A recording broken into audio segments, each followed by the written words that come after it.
Hello bachcho, let's read the question here, and the question here it would be that there are three questions. The first is respiration is a vital function of the body. We have to justify the statement. Then the next is what is the main difference between aerobic respiration and anaerobic respiration, and we have to give one example of each. And the third is what type of respiration takes place in yeast as well as in humans. So सबसे पहले हम लोग यहाँ पे क्या discuss कर लेते हैं कि की कंसेप्ट क्या है क्वेश्चन का. Again it would be simple respiration. बच्चे को रेस्पिरेशन के बारे में पता है ना, तो वो सारे आंसर्स इजीली देगा. अब सबसे पहला क्वेश्चन हमें कहता है कि रेस्पिरेशन इंपॉर्टेंट है. Why? Because it is a one process by which movement of oxygen and carbon dioxide takes place. ठीक है, हम इसको ये भी कह सकते हैं कि एक्सचेंज ऑफ गैसेस जो है वो इसी की वजह से होती है.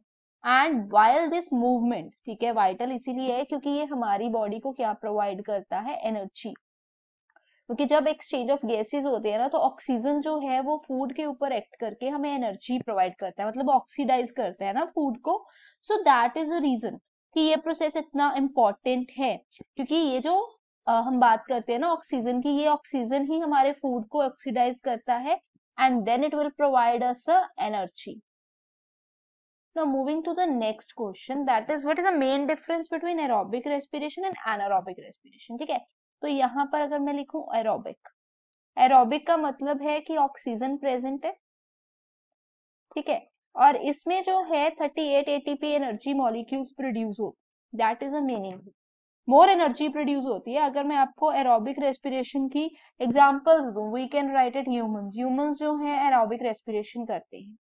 वेयर एज अगर अब हम डिस्कस करें एनारोबिक के बारे में. ठीक है, जो एनारोबिक रेस्पिरेशन होती है वो किस में होती है? एब्सेंस ऑफ ऑक्सीजन में. ठीक है, वो होती है एब्सेंस ऑफ ऑक्सीजन में. इसमें कम एनर्जी प्रोड्यूस होती है. इसका एंड प्रोडक्ट होता है इथेनॉल और उसी के साथ साथ कार्बन डाइऑक्साइड, दोनों होते हैं. बट इसमें लेस एनर्जी प्रोड्यूस होती है. और इसमें हम लोग लिख सकते हैं, we can write it here, example yeast. Now the next is what type of respiration takes place in yeast and humans. तो अभी मैंने बताया कि yeast के बीच में कौन सी हो रही है? anaerobic. ठीक है, जबकि humans के बीच में हो रही है aerobic. तो ये तो मैंने पहले डिस्कस कर दिया कि yeast के बीच में जो reproduction हो रही है which is anaerobic, absence of oxygen, whereas human के बीच में हो रही है aerobic, that is in the presence of oxygen. Hope you understood. All the best and thank you.